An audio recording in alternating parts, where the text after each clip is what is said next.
Hey everybody, Jeff here at Beach Cities PDR, Huntington Beach, California. And we got ourselves a 2025 Rivian R1T truck, and we got this big old nasty dent to take out. We're going to spend the next few days on it. Do some glue pulling, put some tools behind it, do a lot of blending. We start by taking the bumper and the wheel flare off, exposing the backside so we get a tool under it. We got some pretty nasty crown at the top, over here by the edge. Big significant crown over here, down the corner. Another edge, body line, and a significant crease right through the middle.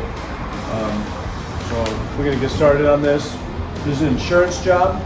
The insurance adjuster, unfortunately, really likes us, what we do here. So we got a pretty good deal with that. Otherwise, probably we wouldn't have done it. Because insurance companies don't like to pay on these things. Anyway, let's get started. I'll keep you updated, and then let's get going.